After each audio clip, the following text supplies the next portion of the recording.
इसको नोट कर लीजिए, आज की तकरीर की सबसे इंपॉर्टेंट बात इसको समझ लीजिए। मेरे बंदो, तुम जल्दी करो, तुम दौड़ पड़ो, तुम भाग पड़ो, तुम एक दूसरे से आगे निकलने की कोशिश करो। किस चीज के लिए?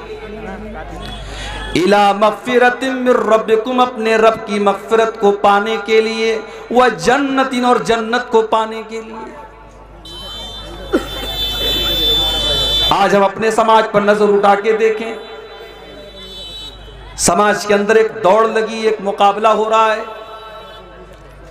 पैसा कमाने का मुकाबला, जमीन जायदाद का मुकाबला, नाम कमाने का मुकाबला, कहीं प्रधानी का मुकाबला, कहीं पॉलिटिक्स का मुकाबला। अल्लाह फरमाता है मेरे बंदो, तुम्हें अगर मुकाबला ही करना है, तुम्हें अगर आगे निकलना है, तुम्हें एक दूसरे को अगर पीछे करने के बारे में सोचना है, तो तुम अल्लाह की मग़फ़िरत को हासिल करने के लिए और जन्नत को हासिल करने के लिए मुकाबला करो। और जब जन्नत का नाम लिया अल्लाह ने, तो यह भी बता दिया कि जन्नत को तुम मामूली मत समझो। व जन्नतिन अर्दुहा समावात वल अर्ज़, मेरे बंदो तुम उस जन्नत के लिए मेहनत करो जिस जन्नत की चौड़ाई आसमानों और जमीन के बराबर है। आज दुनिया के बड़े बड़े शहरों में जमीन कितनी महंगी है। कलकत्ता आप चले जाएं, गुवाहाटी आप चले जाएं,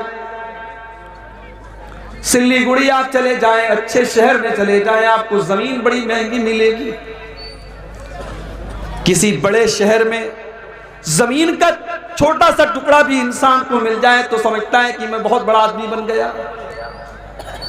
लेकिन मेरे प्यारे साथियों, दुनिया की कीमती से कीमती जमीन की जन्नत के सामने क्या औकात है। अल्लाह के नबी फरमाते हैं, सही बुखारी की रिवायत है, लमौज़िउ सौती अहदिकुम फिल जन्ना खैरुम मिनद दुनिया व मा फिहा।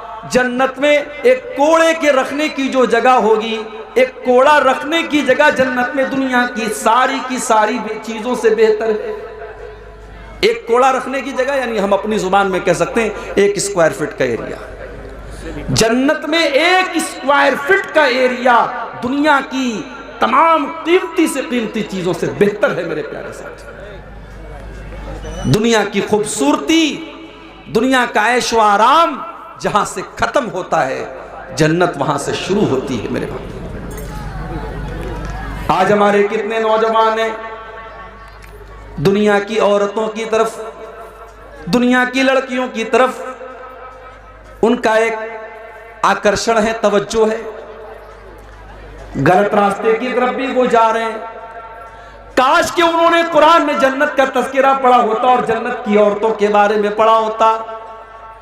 सूरह रहमान उठा के देखो, अल्लाह फरमाता है, हूरुम मक़सूरातुन फिल ख़ियाम, जन्नत की जो हूरें होंगी वो खेमों के अंदर आराम कर रही होंगी, वो नीची निगाह वाली होंगी और इतनी खूबसूरत होंगी। फरमाया कअन्नहुन्नल याकूत वल मरजान, वो याकूत मरजान की तरह वो कीमती हीरे और जवाहिरात से भी ज्यादा कीमती होंगी।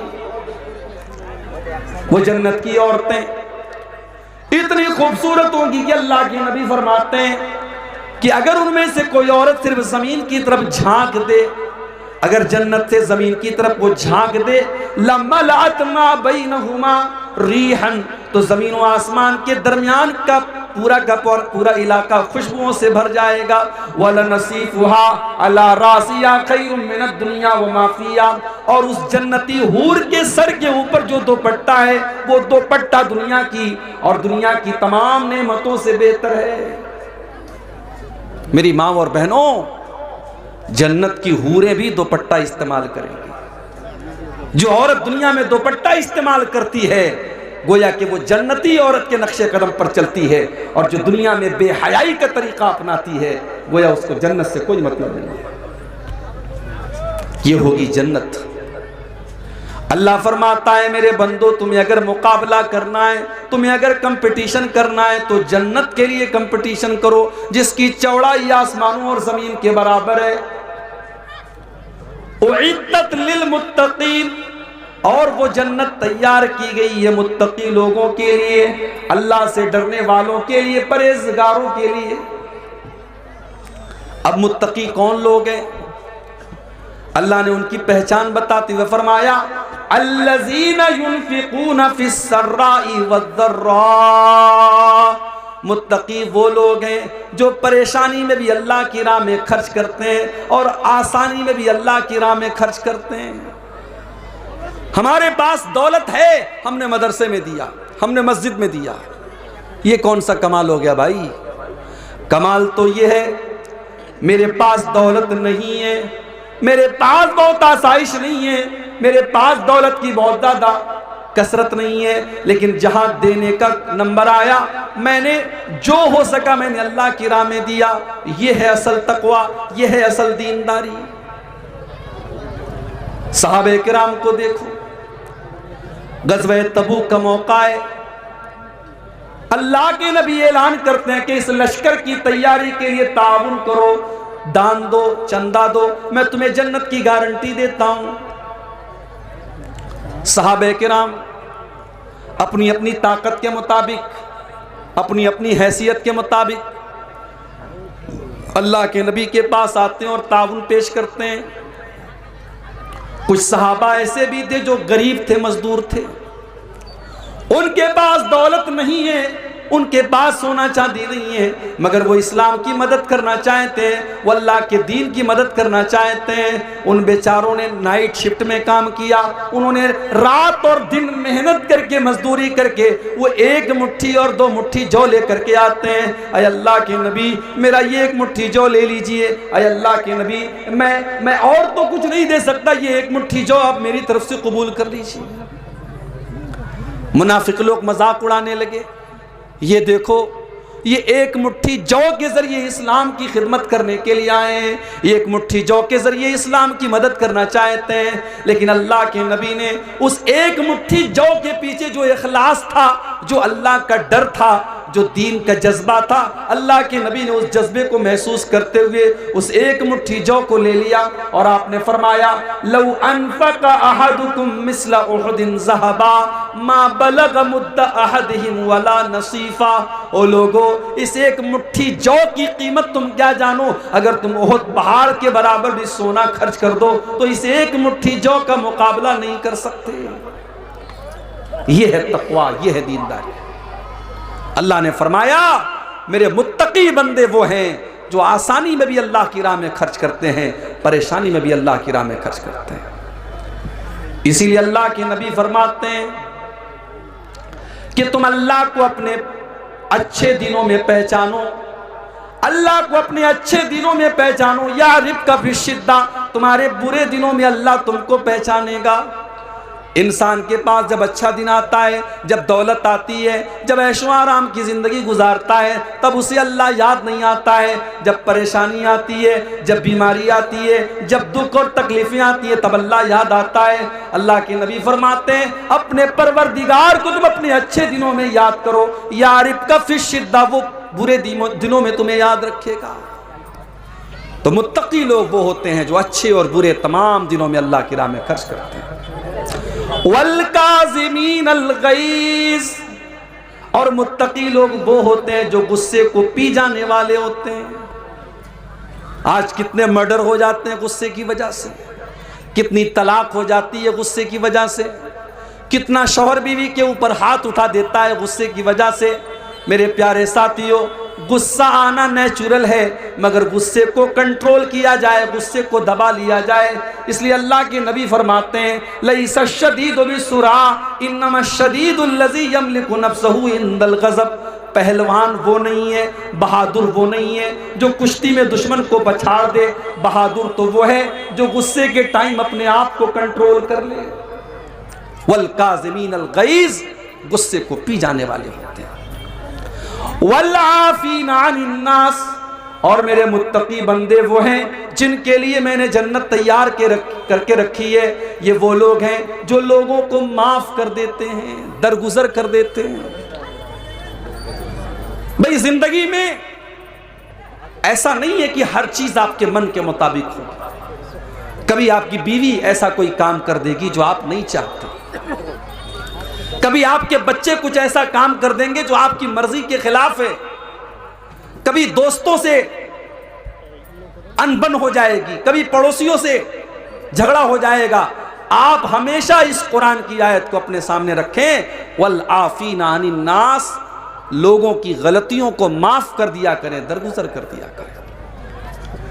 नबी अकरम की सीरत उठा करके देखो, आपके ऊपर मक्का वालों ने कौन कौन से जुल्म सितम के पहाड़ नहीं तोड़े। आप नमाज पढ़ रहे हैं, आपके ऊपर ऊंटनी की बच्चादानी ला के रख दी जाती है, आपकी गर्दन में चादर डाल करके आपका गला दबाने की कोशिश की जाती है, आपकी बेटी ज़ैनब के ऊपर ऐसा हमला किया जाता है कि उनका इंतकाल हो जाता है, आपकी बेटियों को तलाक दे दी जाती है, आपको मक्के से निकलने पर मजबूर किया जाता है, आपको ताइफ में पत्थर मारे जाते हैं। सारी तकलीफों को आपने बर्दाश्त किया और आपने माफ कर देने की वो मिसाल कायम की कि सारी इंसानियत वो मिसाल पेश करने से कासिर है। जब मक्का फतह हुआ और आपको मक्का वालों के ऊपर पूरा पावर और पूरा कंट्रोल हासिल हो गया, आप चाहते तो बदला ले लेते, आप चाहते तो इंतकाम ले लेते, आप चाहते तो एक एक जुर्म की सजा उनको दे देते, लेकिन आपने वही जवाब दिया जो हजरत यूसुफ अलैहिस्सलाम ने अपने भाइयों को दिया था, ला तस्रीबा अलैकुमुल यौम। आपने फरमाया मुहम्मदुर रसूलुल्लाह किसी से कोई बदला न लेंगे, किसी से कोई इंतकाम न लेंगे। इज़हबू अंतुम तुलका, जाओ तुम सब के सब आजाद हो। आपने सबको माफ कर दिया। हम उस नबी के मानने वाले हैं। वल आफीना अनिन नास, जालिम से लिया जुल्म का बदला, न किसी वक्त मारा भी तो अखलाक की तलवार से मारा। अल्लाह के नेक बंदे माफ कर देते। वल्लाहु युहिब्बुल मोहसिनीन, और अल्लाह ताला एहसान करने वालों को, नेकी करने वालों को पसंद फरमाता है। वल्लज़ीना इज़ा फ़अलू फ़ाहिशतन औ ज़लमू अनफुसहुम, और अल्लाह ने फरमाया मेरे मुत्तकी बंदे वो होते हैं जब उनसे कोई गलत काम हो जाता है, जब कोई नाज़ेबा काम हो जाता है, उनसे कोई गुनाह हो जाता है, औ ज़लमू अनफुसहुम, या वो अपनी जान के ऊपर जुल्म कर लेते हैं। गुनाह करने वाला सबसे पहले अपनी जान पर जुल्म करता है। गुनाह करके आप दूसरे का नुकसान बाद में करते हैं, पहले अपना नुकसान करते हैं। इसीलिए हमारे बाप आदम ने और हमारी माँ हव्वा ने जब अल्लाह से तौबा की तो किन अल्फाज में की, रब्बना ज़लमना अनफुसना व इल्लम तगफिर लना व तरहमना लनकूनन्ना मिनल खासिरीन। परवरदिगारा, हमने अपनी जानों के ऊपर जुल्म किया है, ऐ अल्लाह हमने तेरी नाफरमानी करके अपने ऊपर अत्याचार किया है, और अगर तूने हमें माफ न किया, अगर तूने हम पर रहम न किया, लनकूनन्ना मिनल खासिरीन, तो हम खसारा उठाने वालों में से हो जाएंगे। तो अल्लाह कह रहा है कि मेरे मुत्तकी बंदे वो हैं जब उनसे कोई गुनाह हो जाता है या वो अपनी जान पर जुल्म कर लेते हैं, ज़करुल्लाह, तो वो अल्लाह को याद करते हैं, वो अल्लाह को याद करते हैं, फस्तगफरू लिज़ुनूबिहिम, और अपने गुनाहों की माफी मांगते हैं। अगर ये चीज हमारे अंदर है, अगर गुनाह करने के वक्त अल्लाह याद आता है, तो समझ जाओ कि दिल के अंदर ईमान की गुंजाइश मौजूद है, समझ जाओ कि दिल के अंदर ईमान की रोशनी मौजूद है। और अगर गुनाह करने के बाद अल्लाह याद नहीं आता है, बल्कि गुनाह करने के बाद इंसान और ढिठाई करता है और जुरात करता है और अपने गुनाह के ऊपर फख्र करता है, तो समझ जाओ कि दिल के ऊपर मुहर लग चुकी है। इसीलिए अल्लाह के नबी फरमाते हैं, कुल्लु उम्मती मुआफ़न इल्लल मुजाहिरीन, मेरी उम्मत में सबकी तो माफ़ी हो सकती है, मगर खुल्लम खुल्ला गुनाह करने वालों की माफ़ी नहीं होगी। ऐ अल्लाह के नबी, ये खुल्लम खुल्ला गुनाह करने वाले कौन हैं? आपने फरमाया खुल्लम खुल्ला गुनाह करने वाले वो लोग हैं कि रात को उन्होंने कोई गुनाह किया और अल्लाह ने उनके गुनाह के ऊपर पर्दा डाल दिया, और सुबह को वो दोस्तों से बयान कर रहा है मैंने रात में ऐसा ऐसा काम किया है, अल्लाह ने तो उसके गुनाह के ऊपर पर्दा डाला था, उसने अल्लाह के पर्दे को चाक कर दिया, उसने अपने गुनाह की नुमाइश करनी शुरू कर दी, उसने अपने गुनाह को शेयर करना शुरू कर दिया। आज ये चीज हो रही है। किसी के साथ कुछ गलत काम किया, फिर दोस्तों को दिखा रहा है, देखो मैंने ये काम किया है। अपने गुनाह की नुमाइश करना, अपने गुनाह को शेयर करना और अपने गुनाह को बताना, ये अल्लाह को बहुत नापसंद है। अल्लाह के नबी फरमाते हैं ये खुल्लम खुल्ला गुनाह करना है और अल्लाह इसको माफ नहीं करेगा। तो अगर दिल में खटक पैदा हो रही है, अगर गुनाह करने के बाद अल्लाह याद आ रहा है, हम आदम की औलाद हैं मेरे भाई, हम इंसान हैं, हम फरिश्ते नहीं हैं। इंसान से गुनाह हो सकता है, गलती हो सकती है, लेकिन बेहतरीन खताकार वो है जो गुनाह करने के बाद अल्लाह से माफी मांग ले, तौबा कर ले। और जब दिल में ईमान होता है तो इंसान के दिल में तौबा का ख्याल जरूर आता है।